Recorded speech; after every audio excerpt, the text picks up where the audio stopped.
How's it going, everybody? Daner here with North Central Coins, and welcome back to another exciting episode of the most rare and valuable coins in Canada. Today we're going to be counting down 10 super rare Canadian nickels that you have a good chance of finding by searching through your pocket change or your collections, and if identified correctly, can be worth over $1,000.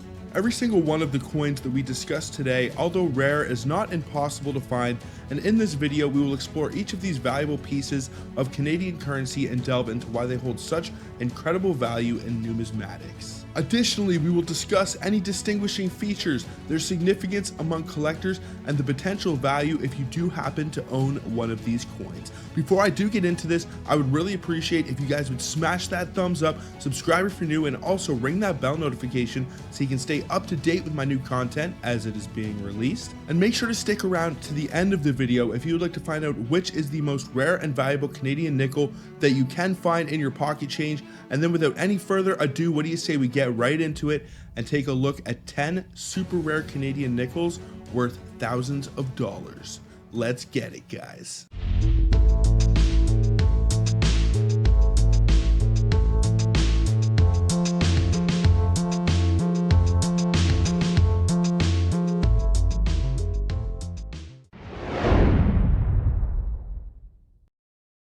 In the 1950s, a comprehensive study was conducted to evaluate the operational efficiency and infrastructure of the Canadian Mint, which had suffered physical deterioration in the aftermath of World War II. The Mint's facilities were found to be overcrowded and outdated and unable to meet the increased demand for coin production. As a result, significant modernization efforts were initiated.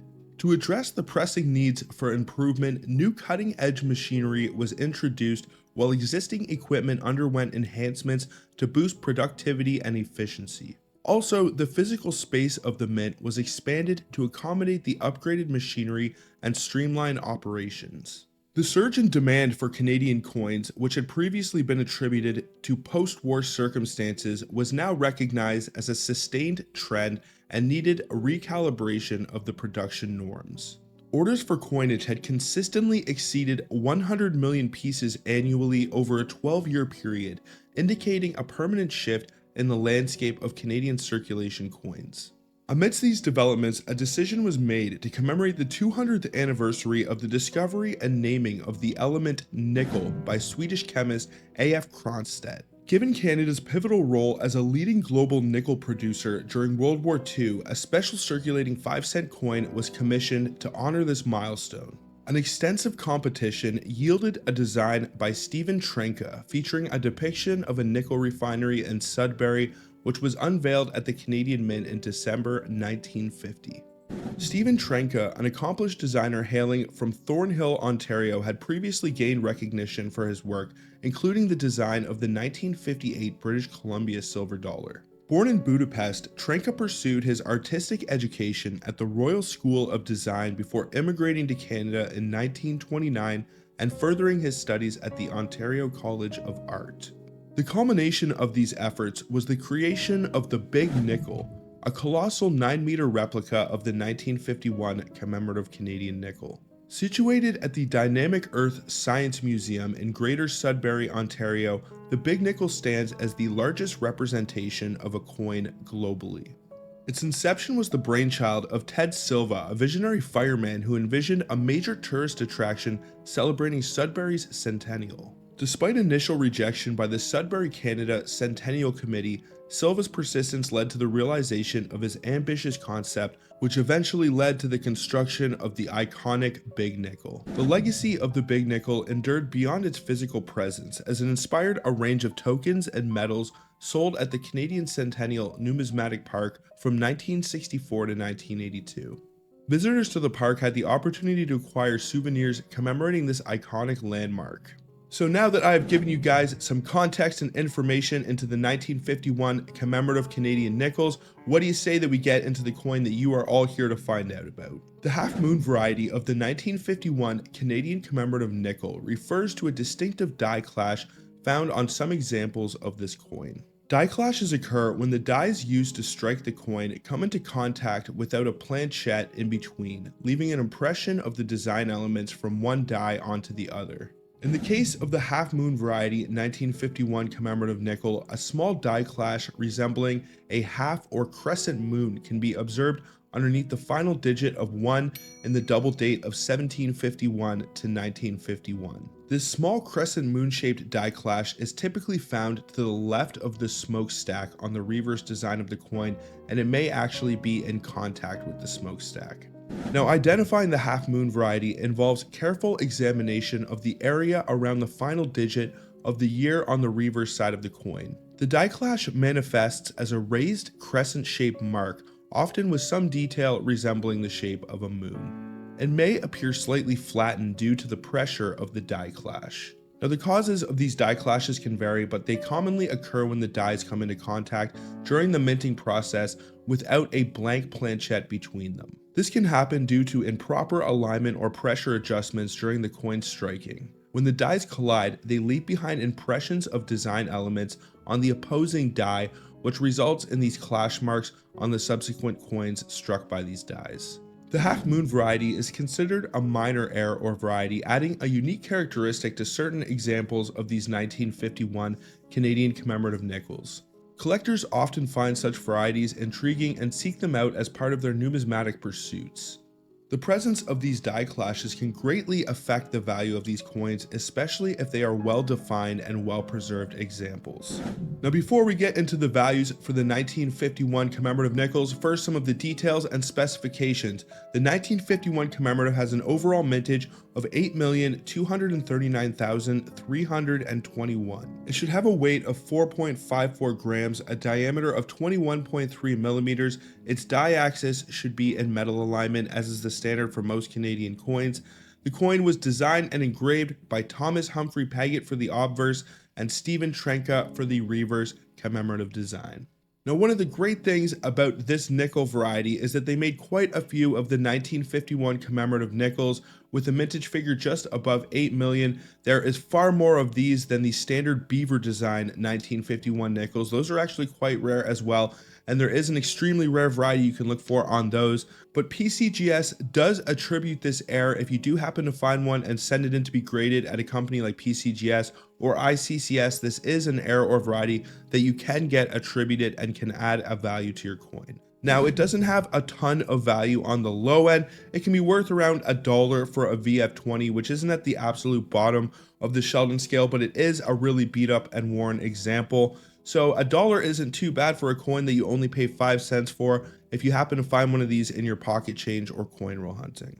Now, as we start to get into the mint state range, you will see some massive price jumps. Just to give you guys an idea for comparison, the regular 1951 commemorative without any errors or varieties can be worth around $22 for an MS64. If you can identify the half moon variety on the 1951 commemorative, it can be worth around $125 for an MS64. Now, that is currently the highest graded listed example for this coin, but just to give you guys an idea, the 1951 regular commemorative strike is worth around $200 for an MS66. So if you extrapolate and work upwards through the grading tiers, I estimate that you could get anywhere from $500 to $1,000 easily for one of these if you found one and it scored an MS66 or MS67. Now, I have actually found 2 full rolls of these 1951 commemoratives in one of my coin roll hunts. It was one of the most epic hunts of my coin roll hunting career, and I made sure to check all of them for the half moon variety, and to be honest, there was not a single one in there. But the good news about that is that there is quite a few of these 1951s floating around. You just have to keep your eyes open, and you may even be able to find one in your pocket change if you are lucky. And if you can identify the half moon variety, you can make yourself some pretty decent money. Canadian error coins come into existence during the minting process due to various factors such as problems with coin dies, planchette quality, striking pressure, and other mechanical issues. These errors can manifest in different forms and affect the appearance of the coins. Here's a brief overview of some of the different errors and varieties that you can look for on Canadian coins that can make them more valuable. The first are die errors.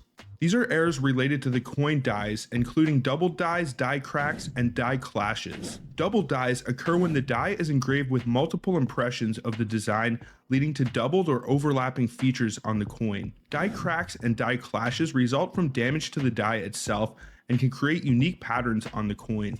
There are also planchette errors. Planchette errors occur when the coin's blank metal disc or planchette is imperfect. These errors include off-center strikes, planchette clips, and that is where a portion of the planchette is missing, and planchette flaws like laminations or cracks. I've actually found a Canadian 1980 penny with a clipped planchette in one of my coin roll hunts. It was definitely one of my greatest finds to date, and super awesome to be able to find that. I think I sold it for like $3 to $5 at the coin shop one day, so you definitely can get a premium for these coins if they have a significant error. There are also striking errors. Striking errors happen during the coin press operation. They include coin blanks that are not properly centered, resulting in off-center strikes.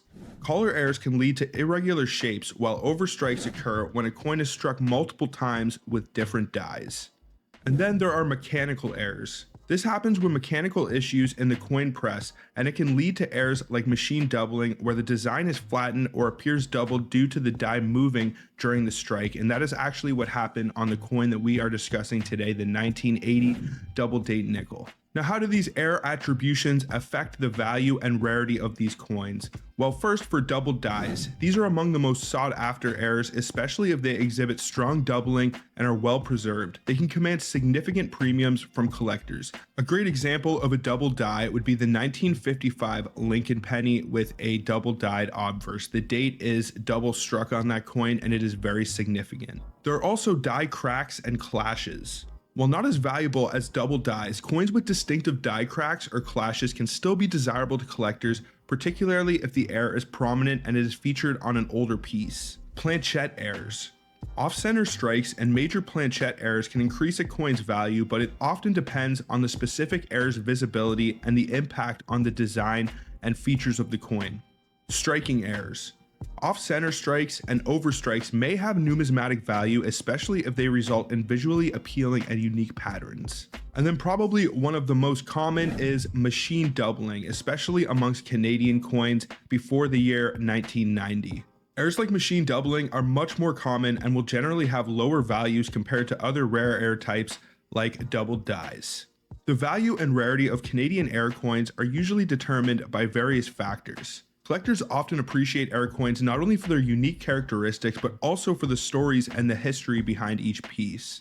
Now, when it comes to the Canadian 1980 nickel, to be able to get the most amount of money for this coin, you need to be able to identify a significant machine doubling on the date. Now, here is some information on machine doubling and how to identify it on your coins to potentially make them more valuable. Usually, if a Canadian coin is in a high grade and exhibits an error or variety such as machine doubling, it will add a premium to the coin, but there are usually notable dates to look for, like the 1980 nickel, that can make it worth far more than its face value. Now, here are some of the characteristics of machine doubling. Now, some of this may get a little bit technical, but I do want to be thorough and give you guys a very good understanding of what to look for. But the first thing that we want to look for is narrowing of the high points. One of the key features of machine doubling is that it causes the highest points of the coin's design to appear slightly narrower at the top. This effect is due to the flattening of a portion of the primary image during the coin striking process.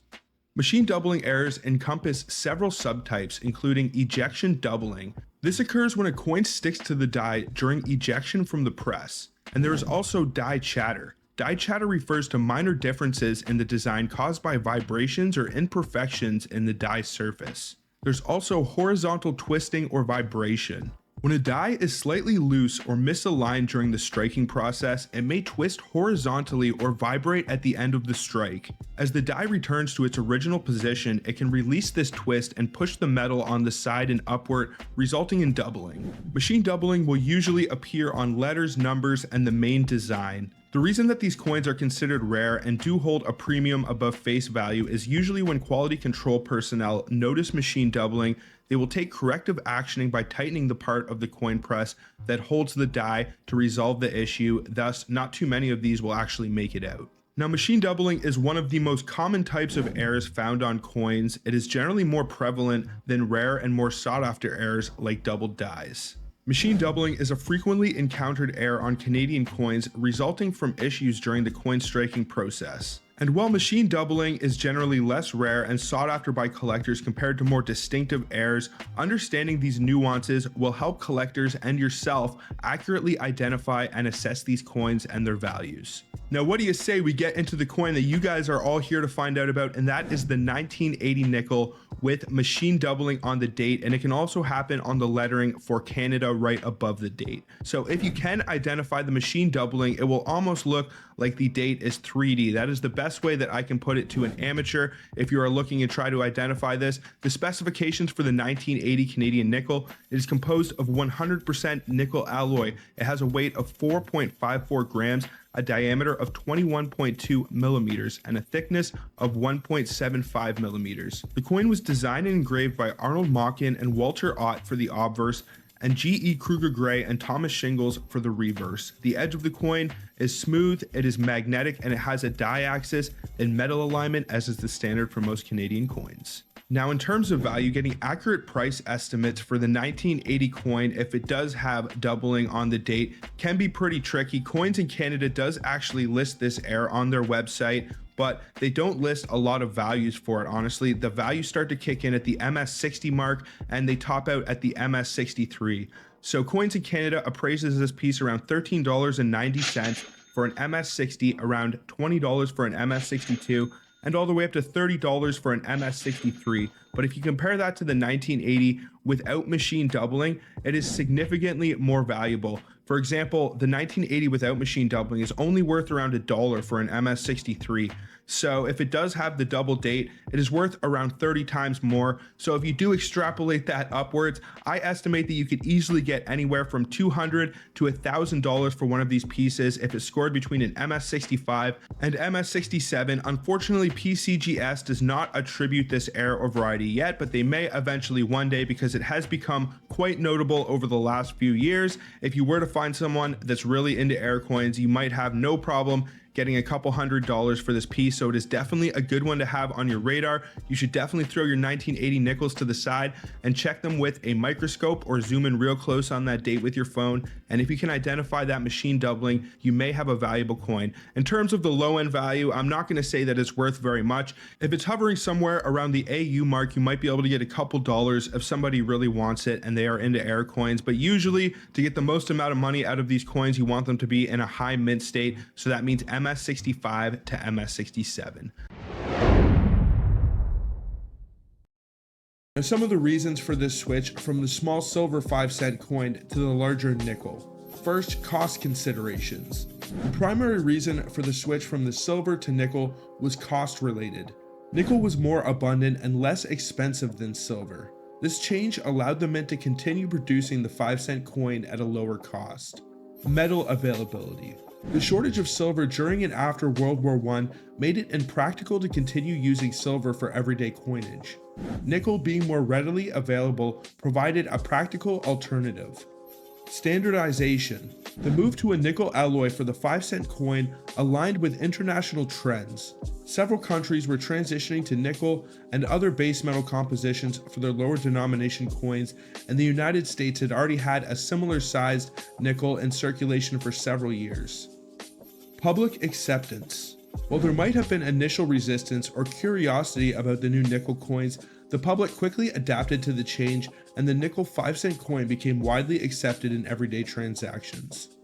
The first large nickel 5-cent coins that were minted in 1922 featured a new design to distinguish them from the smaller silver coins. Phasing out the silver coins. The transition involved phasing out the small silver 5-cent coins from circulation. Over time, as the new nickel coins were introduced, the older silver coins were gradually removed from circulation.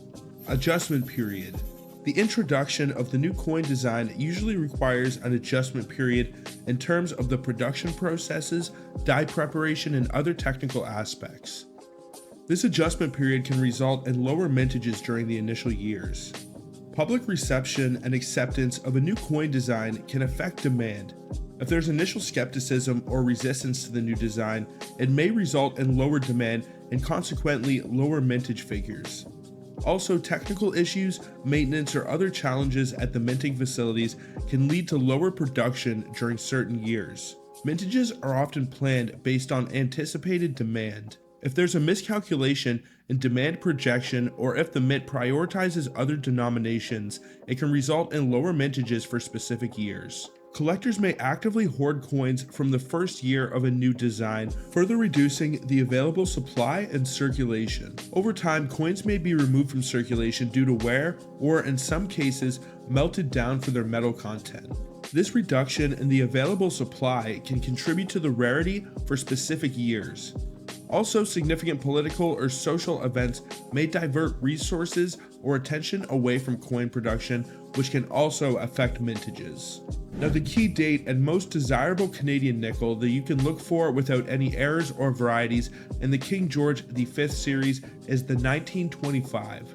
There are few other nickels from this date range that can be worth really good money, but this is one that most collectors have on their radar and one of the most infamous of the early Canadian nickels.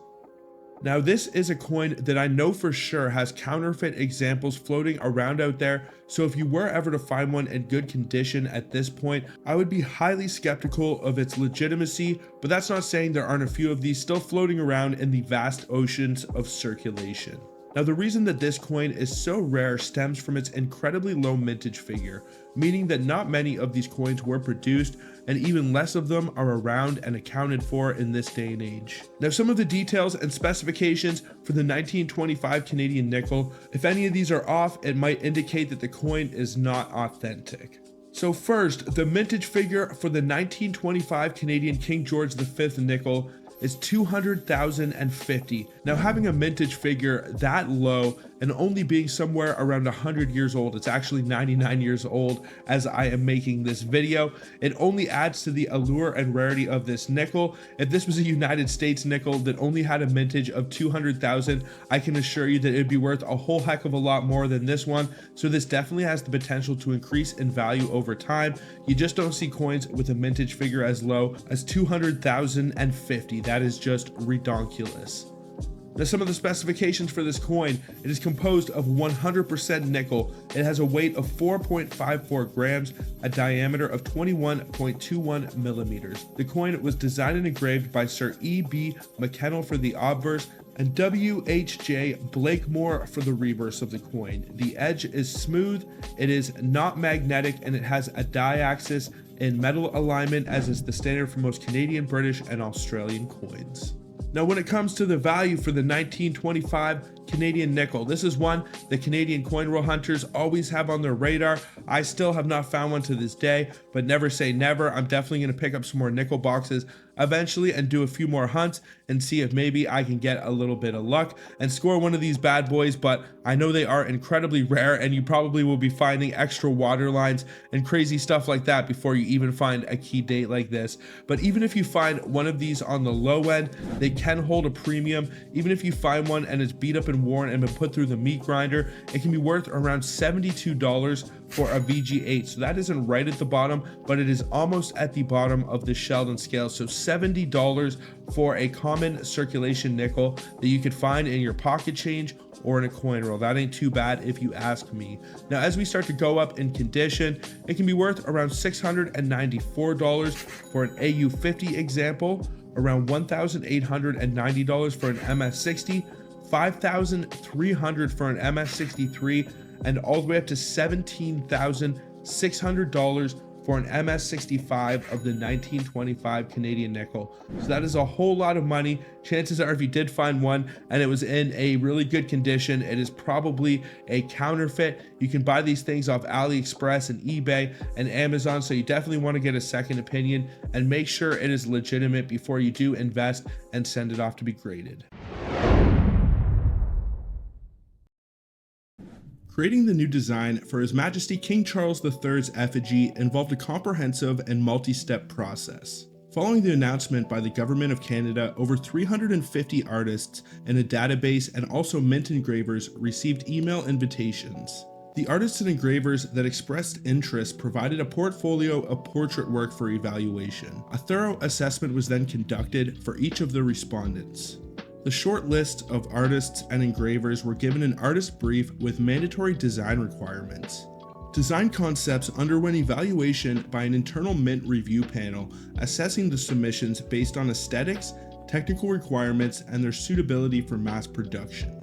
The winning design underwent scrutiny for necessary approvals from both the government and also Buckingham Palace. The mint initiated the engraving and tooling process, involving the creation of dies essential for striking the new coins. Subsequently, the production or striking of the new circulation coins commenced. So it was announced by the Canadian Mint in late 2023 that King Charles III coins would start making an appearance in circulation. So apparently there are some 2023 dated King Charles III coins, but the heir that we are discussing today is located on the 2024 King Charles III nickels. Now let's briefly discuss struck through or grease errors.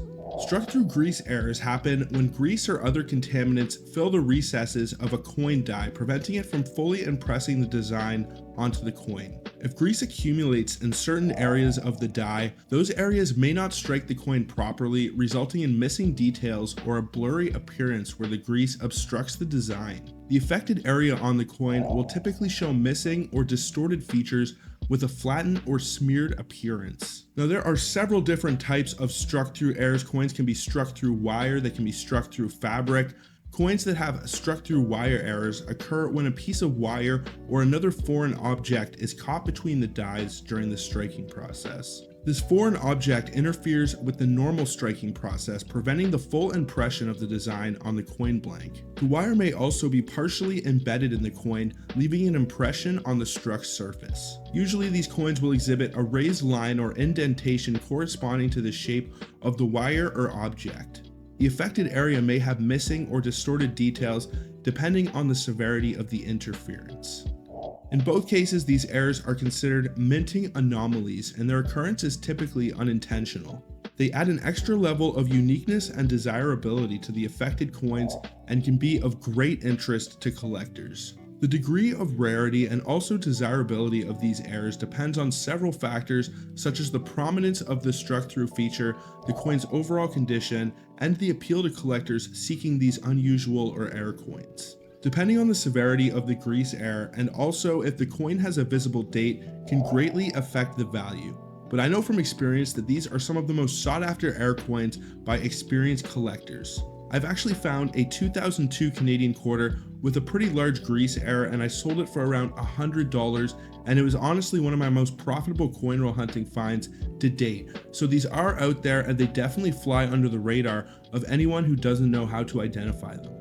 In the case of this 2024 nickel, the gentleman who posted about it found this particular coin in a sealed proof set, which to me makes it even more intriguing. Whether he decides to keep it in the packaging or submit the coin to a grading company, its high grade should add another level of value to the error. Now, as is with most coins and collectibles, the value is truly in the eye of the beholder, and it is really worth whatever you can get someone to pay for it. But if I did have to give an estimate, if you were to find an error like this on a 2024 circulation nickel and it was in reasonably good condition, I don't doubt that you could get anywhere from $20 to $30 depending on how severe the grease error appears to be on the coin.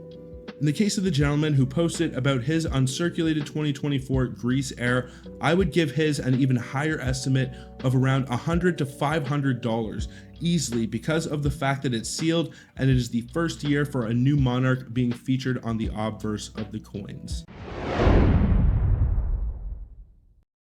In the year 1964, the reverse die had a significant crack above the water lines on the left side of the beaver. This crack appears like an additional waterline, creating what is known as the extra waterline variety for the 1964 nickel. There is another error for the 1964 nickel. It is known as the whistling queen. To identify it, you need to look beside the queen's mouth on the obverse of the coin for a die clash that would make it appear like she is whistling. Now, there is actually a third variety that you can look for the Canadian 1964 nickels. It is not nearly as well known as the others, but it is definitely a lot more valuable, and that is the 1964 nickel in coin alignment. Canadian coins are usually meant to be struck in metal alignment, meaning when you flip the coin around, the orientation of the obverse and reverse will both be facing in the same direction. A good example of coin alignment would be American currency. their coins are oriented so that the obverse and reverse are 180 degrees flipped from each other. This can also be known as a rotated die error. There are a few well-known Canadian dates that can contain this error. 1967 is a very well-known date. The 1967 Canadian rabbit nickels can be worth huge money if you find one with a rotated die, but the 1964 is definitely no exception. If you find one of these with a rotated die, it can be worth some huge money. Now, some of the specifications of the 1964 nickel: it has a diameter of 21.21 millimeters. It is composed of 99.99% nickel, and it has a weight of 4.54 grams. The 1964 nickel has an overall mintage of 78,075,000 of 68, and it portrays a portrait of a youthful Queen Elizabeth II on the obverse of the coin. So what do you say we get into the values for some of these incredibly rare 1964 nickel varieties? I'm actually going to start with the 1964 with no errors or varieties, just the plain 1964 Canadian nickel, just to basically give it a base in terms of value. Now, the 1964 Canadian nickel is not worth much at all if it's in a low MS state. It's actually only worth $1 if it's from an MS60 to an MS61, but it can actually be worth all the way up to $376 if you get one in an MS67, which is an incredibly high grade designation. So chances are, rolls that are floating around these days probably don't contain nickels that will be graded that high.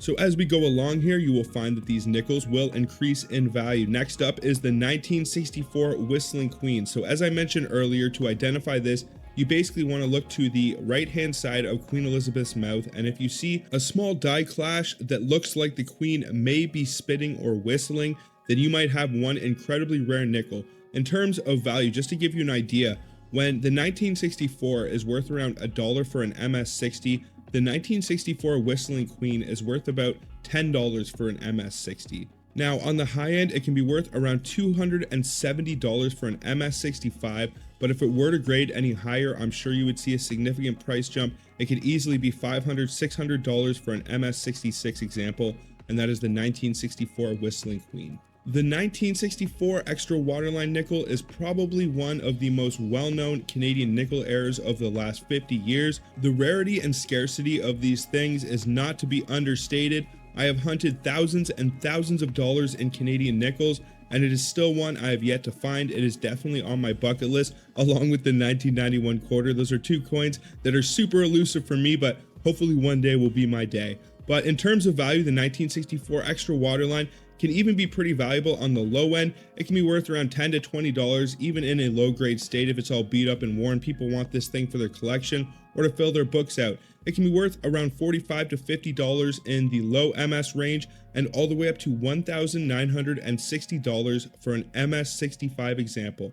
Now, to identify the extra waterline, you want to look to the left of the beaver, and you will look for a die crack that is running along the KG initials that will make it appear as if there is an extra waterline. Now, you don't actually even really need a microscope to identify this one. You can see it with the naked eye, or you could even just zoom in with your phone. So this is definitely one of the best varieties to look for. I have known other coin roll hunters that have found them. I know they are out there, but they are extremely rare, and they are pretty much a holy grail of the modern Canadian nickels.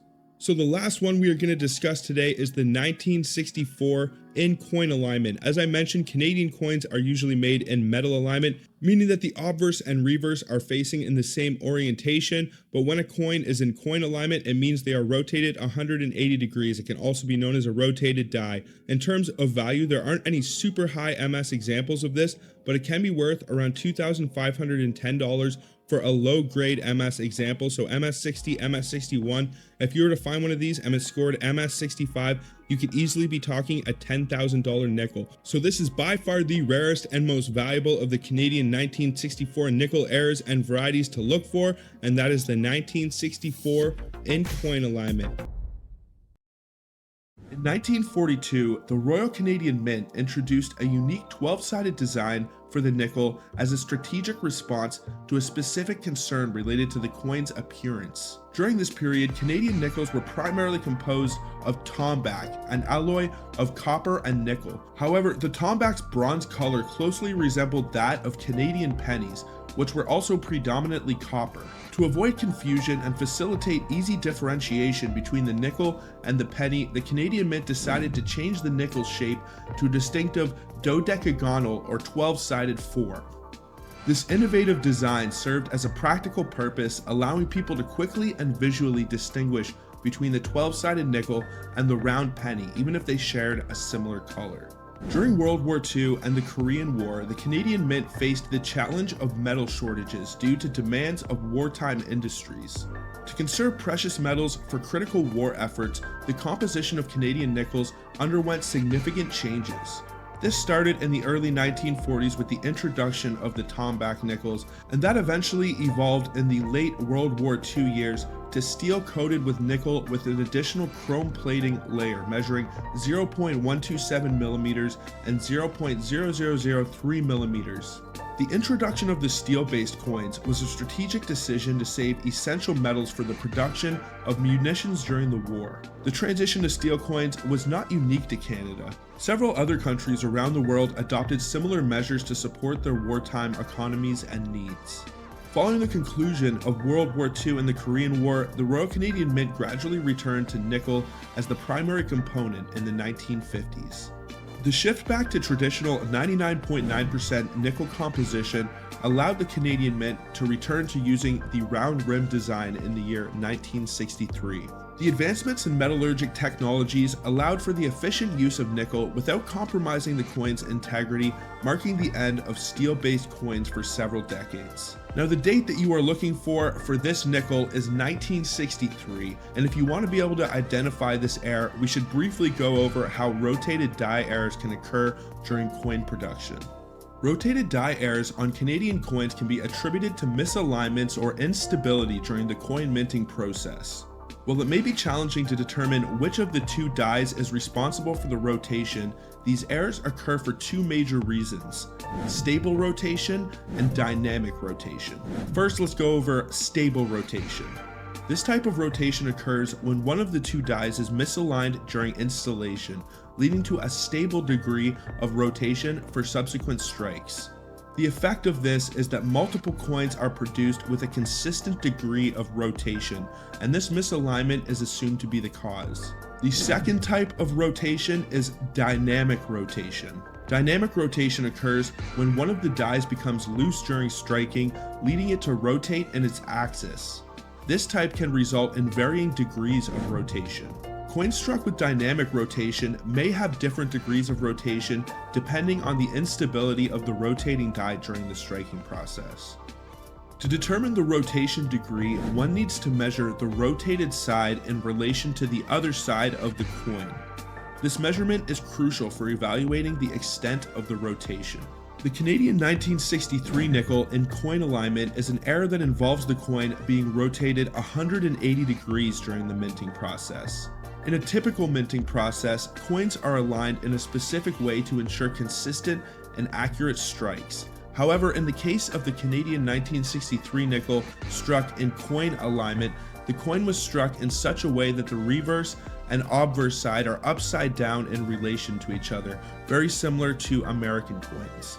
The notable feature of this error is the reverse side of the coin, which features the beaver design, is rotated 180 degrees compared to the obverse side. This coin alignment error is considered a minting anomaly where the coin is improperly aligned during the striking process.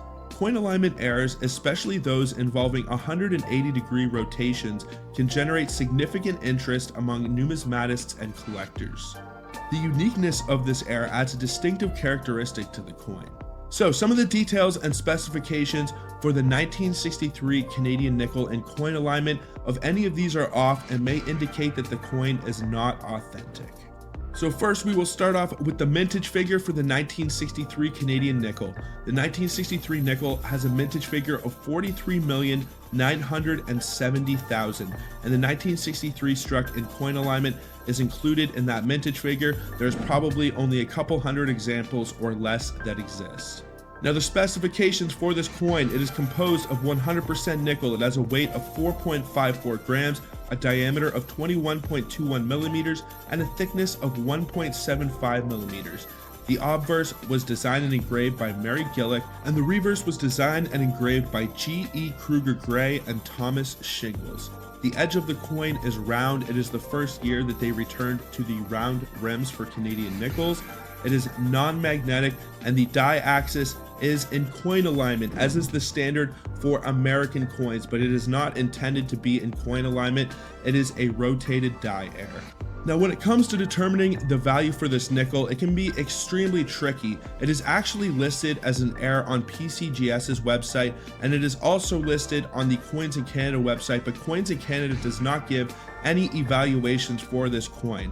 Now, PCGS lists a sale on eBay in 2022 where an MS65 example sold for $201, but there have actually been regular 1963s that have sold for way more than that. So I'm not too sure what is going on with that, but if you do find one in an MS65 to MS67, I don't doubt that you might be able to get anywhere from $500 to $1,000, depending on how much somebody wants to add this to their collection. It is a pretty significant error, and if it gets the attribution from PCGS, it will definitely add some interest and garner some attention as well.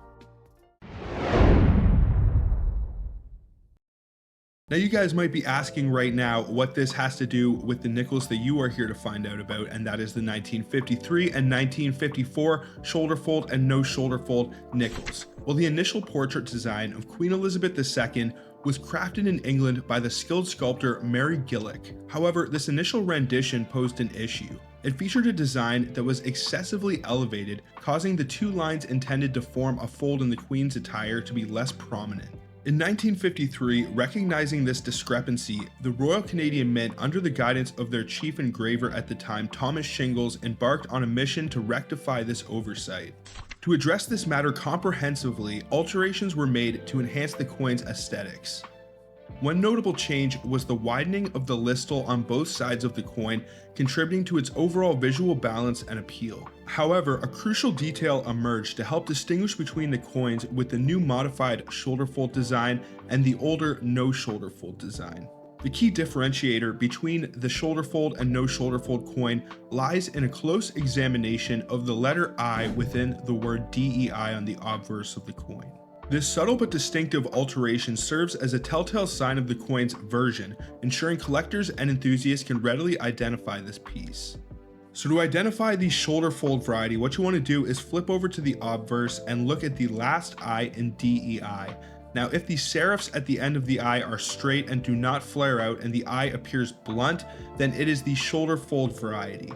To identify the no shoulder fold, you want to look at the last I in DEI, and if the ends of the serifs in the I flare out and they are pointed and tipped, then it is the no shoulder fold. Now, there are also near leaf and far leaf varieties that you can look for the 1953 nickels. To be able to differentiate between the near and far leaf varieties, what you need to do is look at the maple leaves on the reverse of the coin. The near leaf variety typically features the maple leaf appearing slightly lighter in color compared to the far leaf variety. Also, on the near leaf variety, the maple leaf may not appear as deeply engraved or sunken into the coin's surface, making it appear as if it is closer to you.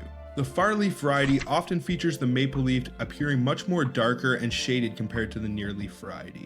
It will appear more engraved or sunken into the coin's surface. Pay attention to the color and the depth of the maple leaf. The near leaf variety tends to have a lighter and less deeply engraved leaf, while the far leaf variety has a darker and more sunken in appearance. Now, before we get into the value for the 1953 and 1954 nickels, let's first give you some of the details and specifications for these coins. They are composed of steel coated with nickel, which is 0.127 millimeters and 0.0003 millimeters chrome plated. They have a weight of 4.54 grams, a diameter of 21.3 millimeters, and a thickness of 1.9 millimeters. They were designed and engraved by Mary Gillick for the obverse and G.E. Kruger Gray and Thomas Shingles for the reverse. The edge of the coin is smooth and 12-sided. They are magnetic, and the die axis is in metal alignment, as is the standard for most Canadian, British, and Australian coins. Now, when it comes to value, these are a couple nickels that are worth some insane money even on the low end, so it is super important that you identify them correctly, but it is definitely super tricky to identify the near and far leaf varieties. So if you do feel like you have the rare coin, you want to get a second opinion and maybe take it into a coin shop or take it to someone who can authenticate it. But if you can identify the varieties that I'm about to break down for you, then you can make some really good money. So the first one that we're going to start with is the 1953 shoulder fold far leaf. So to identify the 1953 shoulder fold, you want to flip over to the obverse and look at the last I in DEI, and if the I appears straight and blunt, then it is the shoulder fold variety. Then you want to flip over to the reverse of the coin and take a look at the maple leaf. Now you are looking for the far leaf variety. The far leaf should appear a little bit darker and more deeply sunken in and engraved into the surface. Now if you can identify the shoulder fold and the far leaf variety, this bad boy can be worth $70 for a VG8 and all the way up to $525 for an AU50. So that is pretty much at the bottom of the Sheldon scale for a VG8, and you are getting $70. That is an insane premium for a coin that you can find in your pocket change. Now the rarer of the 1953 varieties that you want to look for and identify is the 1953 no shoulder fold near leaf. Now to identify the no shoulder fold, you want to flip over to the obverse and take a look at the last I in DEI. Now you want the ends of the eye to flare out and to have pointed serifs. And then you want to flip over to the reverse of the coin and take a look at the maple leaf. Now if you can identify the no shoulder fold on the 1953, then you are looking for the near leaf variety, which should appear lighter and not as sunken in or engraved into the coin's surface. If you can identify the no shoulder fold and the near leaf, it can be worth around $100 for a VG8 and all the way up to $850 for an AU50. So that is the rare of the two varieties. There are actually 4 different varieties for the 1953s, but these are the ones that you want to look for. You do not want the shoulder fold with the near leaf, and you do not want the no shoulder fold with the far leaf. Now, when it comes to the 1954, you are looking for the no shoulder fold variety, and this is actually the most rare and valuable nickel that we are discussing today. For the 1954, you don't have to identify the near or far leaf variety, but you do have to identify the no shoulder fold if you want to find the Holy Grail 1954. So to identify the no shoulder fold, what you want to do is flip over to the obverse of the coin, look at the last I in DEI, and if the ends of the I are flared out and they have pointed serifs, then you have yourself a Holy Grail nickel. This one can be worth a ton of money. Even at the bottom of the Sheldon scale, it can be worth $1,470 for a VG8 example, and all the way up to $6,900 for an EF40, which currently, as I can tell, is the highest graded known example. Now that is definitely a Holy Grail nickel if you ask me. This is one that you can find in your pocket change, and even if you find one of these and it is beat up and worn and been through the meat grinder, you can get close to $1,500 for it.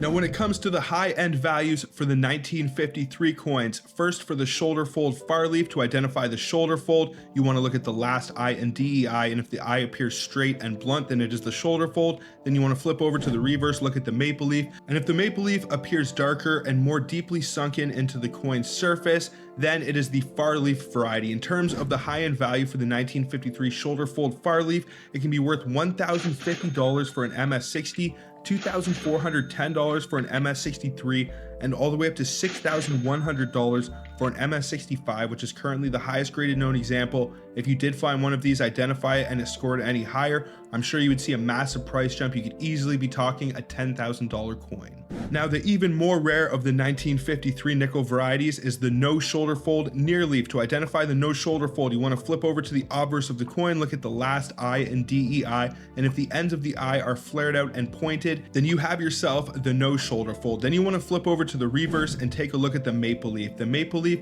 should appear lighter in color and not as deeply sunken in and engraven into the coin's surface. If you can identify the no shoulder fold and the near leaf variety, the 1953 NSF near leaf can be worth $1,280 for an MS60, $2,590 for an MS63, and $6,900 for an MS65, which is currently the highest graded known example. So it is actually a little bit more valuable on the low end. These are some great nickels to look for. I've found plenty of 1953 and 1954 nickels in my coin roll hunts, and you can still definitely find these bad boys in your pocket chain. From 1942 to 1962, Canadian 5-cent coins were produced in a distinctive 12-sided shape, similar to the British 3-pence coin. This was originally done to distinguish the copper-colored tomback coins from pennies, but the shape was retained for another 19 years after the coin was produced back in 99.9% nickel, and then eventually in chrome-plated steel. Design changes over the years. Over the years, the design of Canadian nickels have undergone several changes. In 1937, the reverse design was changed to feature a beaver, which has remained a popular design to this day. In 1953, the obverse design was changed to showcase the portrait of Queen Elizabeth II.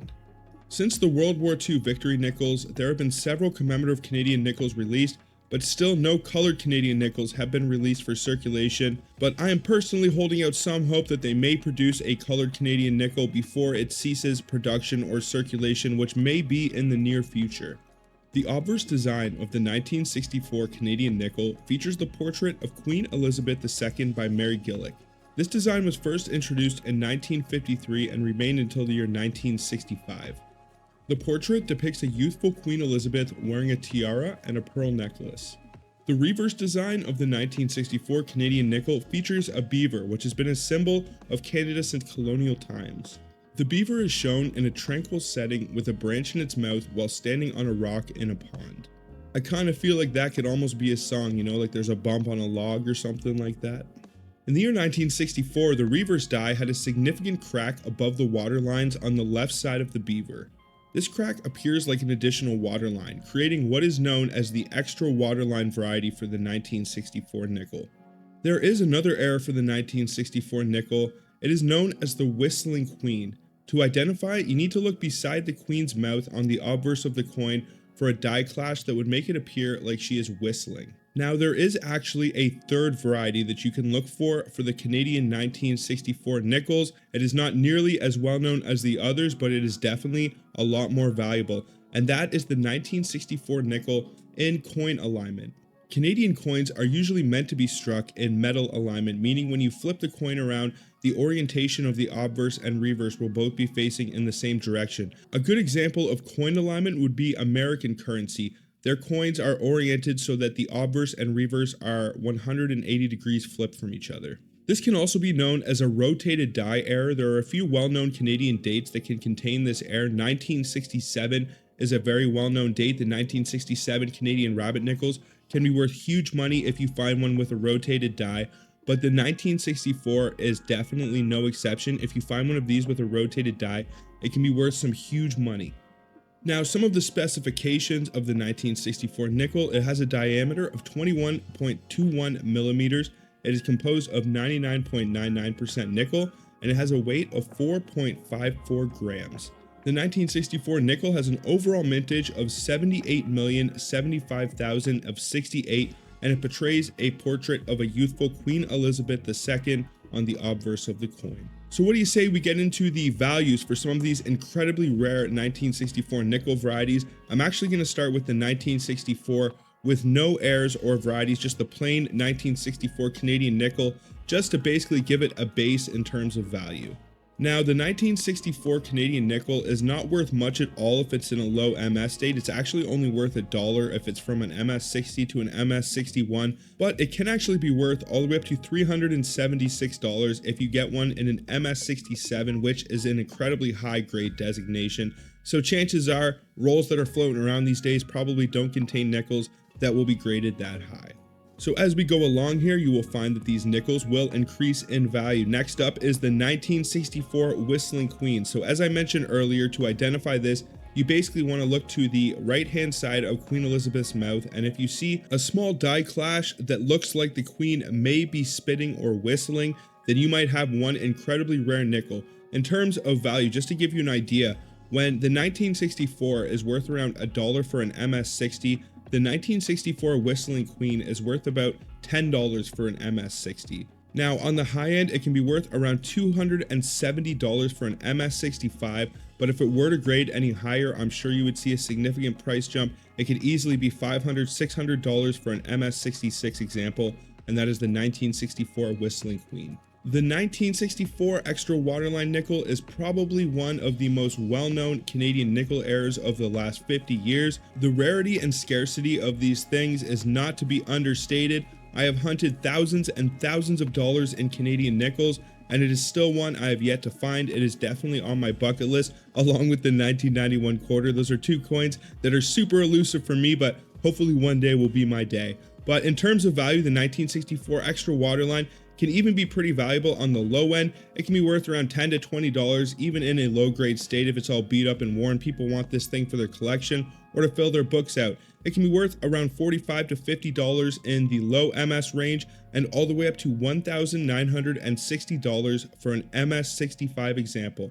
Now, to identify the extra waterline, you want to look to the left of the beaver, and you will look for a die crack that is running along the KG initials that will make it appear as if there is an extra waterline. Now, you don't actually even really need a microscope to identify this one. You can see it with the naked eye, or you could even just zoom in with your phone. So this is definitely one of the best varieties to look for. I have known other coin roll hunters that have found them. I know they are out there, but they are extremely rare, and they are pretty much a holy grail of the modern Canadian nickels. So the last one we are going to discuss today is the 1964 in coin alignment. As I mentioned, Canadian coins are usually made in metal alignment, meaning that the obverse and reverse are facing in the same orientation. But when a coin is in coin alignment, it means they are rotated 180 degrees. It can also be known as a rotated die. In terms of value, there aren't any super high MS examples of this, but it can be worth around $2,510 for a low grade MS example. So MS60, MS61, if you were to find one of these and it scored MS65, you could easily be talking a $10,000 nickel. So this is by far the rarest and most valuable of the Canadian 1964 nickel errors and varieties to look for, and that is the 1964 in coin alignment. The 1965 large bead 5-cent piece was first discovered by Jerry Kennison of Vancouver, Washington in the year 1996. This story was written about in Canadian Coin News more than a decade ago, where it referred to the coin as the large bead / detached jewel variant. That article also discussed the many variations between the 1965 5-cent coins with small and large beads. To understand the emergence of the Canadian 1965 large bead nickel, we first need to take a trip back in time to the mid-1960s. Prior to 1963, Canadian nickels had a 12-sided shape, commonly referred to as a dodecagon. However, in 1963, the Royal Canadian Mint made the decision to transition towards a round-shaped nickel, resulting in the coins that we see today. Originally, Canadian 5-cent pieces were small and composed of silver. They are commonly referred to as fish scales, but when Canada switched to the large nickel, the larger Canadian 5-cent pieces produced after the year 1922 had a round shape, and they were produced that way up until the year 1942, when the introduction of the tomback nickel, which had a color very similar to the Canadian penny, was made in the dodecagon or 12-sided edge shape, so it would be more easily distinguishable between the penny. The Canadian Mint's decision to transition from the 12-sided shape back to the round-sided nickel was not without its challenges, as the Mint had to develop new technologies and machinery to produce the round-shaped nickels. The large bead variety of this 1965 nickel was most likely a result of experimentation with different edge treatments, ultimately leading to a design which would prevent excessive wear and tear on the coins. The transition from the dodecagon to the round-shaped nickel was just one of several factors that contributed to the creation of the 1965 large bead nickels. When changing the coin's shape, the Royal Canadian Mint had to replace the existing dies used in the production process. This changeover presented an opportunity for an error to occur during the manufacturing phase. Though the 1963 Canadian nickels aren't super notorious for errors, they can have machine doubling and some other minor errors, but the 1964 extra waterline nickel must be one of the most infamous Canadian coin varieties of the last 50 years, but this ultimately proves that it must have been a difficult time at the Mint because of the many changes and difficulties in production. Usually that means valuable error coins will follow. Now let's get into how to identify the Canadian 1965 large bead nickel. The defining characteristic lies in the number of beads that encircle the rim of the coin. The large bead nickel will contain 138 beads, whereas the small bead nickel will only have 119 beads. You would think that this would actually make it easy for collectors and enthusiasts to differentiate between the two variants, but it can actually be much more difficult than one would think. You can also look at the proximity of the beads relative to the rim of the coin. If the beads look like they are very close to or almost touching the rim, then it has a good chance of being the large bead variety. If there is a large gap between the beads and the rim, it is the small bead variety. Now, if the beads do seem like they are very close, or touching the rim, then and only then would I suggest that you go through the task of counting the individual beads to be thorough and make sure you have what you think you have. As for rarity, the Canadian 1965 large bead nickel holds an elevated position within the numismatic world. While collecting coins with errors is not unheard of, the occurrence of large bead nickels is believed to be extremely uncommon. This rarity, also combined with its unique history and distinctive design, contributes to its desirability among collectors and often makes it a prized piece in any collection. Now, I have found many rare coins and nickels in my searches and hunts over the years, and still this is one of my bucket listers, and it would definitely be a thrill to find such a prestigious and valuable coin variety in the wilds of circulation. Now, all of this being said, what do you say we get into the potential values for this incredibly rare Canadian 5-cent piece if you were ever to stumble upon one in your pocket change or coin roll hunting? First, we'll get into the low end values because this can actually be a super valuable nickel even if you find one that is beat up and been put through the meat grinder. Now, this coin is actually not given a book value for low grade examples, but I would say if you extrapolate downwards, it's probably worth anywhere from $20 to $50. If you find one that's all beat up and worn and been put through the meat grinder, people want these things and you don't stumble across them too often. So even if you find one that is in terrible condition in a coin roll hunt, you will still be able to make some decent money, maybe even $100 depending on how bad the person wants the coin. Now, it can be worth around $490 for a VF20 example, $1,240 for an AU50, and as we start to get into the MS range, it's worth around $1,630 for an MS60, $2,910 for an MS63, and this bad boy can be worth all the way up to $5,200 for an MS65 example. If you were ever to find one and it scored or graded any higher, you could be sure to see some massive price jumps. We could easily be talking a $10,000 nickel. In the year 2023, your best chance of probably finding one of these in a high mint state is to open an uncirculated roll of 1965s. Sometimes they'll sell uncirculated rolls at coin shops. My buddy actually bought an uncirculated roll of 1964 nickels for around $20. So if you're able to cherry pick a rollout and it had any of these large beads, then you can make some really good money. But more than likely, if you did buy a 1965 uncirculated roll, all of the nickels inside would have the large beads, or none of them will. That is usually how it works with these errors and varieties, because they will all be struck consecutively. Now, believe it or not, I have actually found 1967 rabbit nickel rolls uncirculated from banks in the past. So even though it might seem impossible or highly unlikely that there are uncirculated rolls of these old coins floating around out there, I can tell you for sure that there are some of them. Whether they've been sitting in the vaults of the bank for decades, or maybe someone inherits a collection and takes the rolls in to cash them in for face value, which would happen more than you would probably believe. I have always said if you hunt it, eventually you will find it, and this is definitely a good nickel to have on your radar. In the year 1951, the Canadian Mint released a commemorative nickel featuring the image of a refinery located in Sudbury, Ontario. The design symbolizing Canada's rich natural resources and industrialness. This image was chosen to celebrate the 200th anniversary of the discovery of nickel in Canada, highlighting the country's significant contribution to the global nickel industry. This image is also featured on the iconic Big Nickel located outside the same refinery featured on the nickel. The Korean War led to a spike in nickel demand later in that year, which led to the end of the commemorative's production. For the rest of 1951, a 5-cent coin with the old beaver design was made of chrome-plated steel. Now, there are two different finishes for the 1951 beaver reverse design. There is the low relief, which is still more rare than the commemorative, and then there is also the high relief, which I would consider to be a holy grail amongst Canadian nickels. Now, to differentiate between the different strikes of the 1951 beaver reverse, you must look at the last A in Gratia on the obverse of the coin. If the last A in Gratia points between two denticles, then it is the low relief example. If the last A in Gratia points to a denticle, then you have the high relief, and that is the one that you are looking for. Even finding a low relief 1951 can prove tricky, as they have a much lower mintage than the commemorative design, and your chances of stumbling across one in good condition are even lower. Not impossible, but definitely a challenge.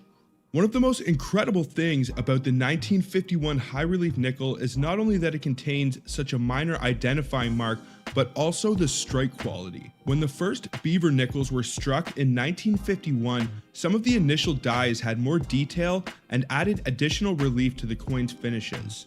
If one of these were to be found in circulation, more than likely it would be worn and would not be as easy to tell if it was pulled fresh out of a roll, but the strike quality of these nickels when in a mint state is absolutely incredible and adds to the value, intrigue, and mystery of the coin. Sometimes the only chance you'll get to see or hold one of these Holy Grail coins is to simply buy it. And many people probably question why someone would pay so much for a coin. But whether it's that Babe Ruth baseball card, the first edition shadowless holographic Charizard, or whatever collectible floats your fancy, there's nothing like seeing a pre-1970 Canadian specimen coin or high relief coin compared to their common counterparts. They are truly a sight to behold, and the only way you can see and appreciate their beauty is to see one of them up close. Now, the overall mintage figure for the 1951 Beaver Reverse nickel is 4,313,410. It is unknown exactly how many of the high reliefs are included in that mintage figure, but it is estimated that less than 10% were struck with the high relief finish. Another unfortunate thing that most common collectors aren't aware of when searching for the high relief nickel in the wild is just how extremely scarce it really is. Almost all of the examples of this coin have been accounted for at this point, and very few examples have turned up from pocket change or coin roll hunting. When the nickels were first released, a notorious collector by the name of John J. Pittman bought up most of the uncirculated rolls for his collection, and the rest were distributed to a very small circle of reliable vendors. These rolls then sat for decades until they were graded or sold, but regardless, there probably aren't too many of these fellas out there that cracked open one of their rolls and turned them in for face value. But I'm not saying that it never happened, but this is definitely a coin that people have had on their radar since its release, and very rarely do they make an appearance into the wilds of circulation. You might actually have a better chance of finding an uncirculated roll of 1991 quarters before you ever find a single 1951 high relief nickel. Now, what do you say we get into the potential values for these 1951 nickels, starting with the low relief? Now, as I mentioned, the low relief is not nearly as rare or valuable as the high relief, but it is actually pretty rare and valuable compared to the 1951 commemorative. In terms of value on the low end, it's only worth about $1.95 for an AU50 example of the low relief.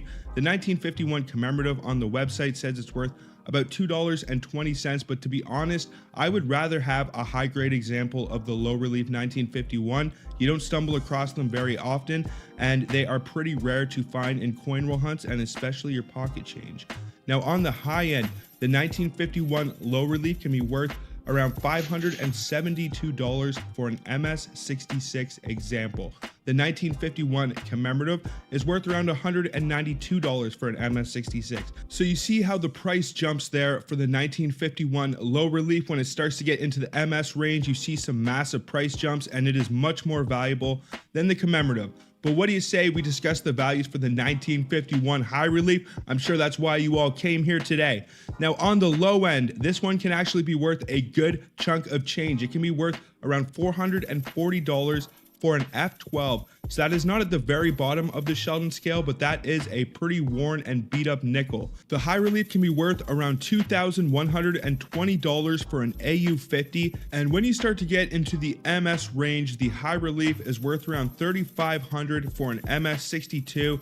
And this bad boy can be worth all the way up to $4,570 for an MS65 example. As I mentioned earlier on, to differentiate between the two different strikes, you have to look at the last A in Gratia. If the last A in Gratia points in between two identicals, then it's the low relief example. If the last A in Gratia points to identical, then you have the high relief. What are your guys' thoughts about these 1951 nickels? What would you do if you ever found a legitimate example, or if you have ever found any of the coins discussed in this video? Let me know down in the comments. I would really like to thank you guys all for watching. If you enjoyed this video, please smash that thumbs up, subscribe if you're new, and also hit that bell notification so you can see my new videos as they are being released. But that's gonna do it for this one, folks. So until the next one, everybody, peace out and have a good one, y'all.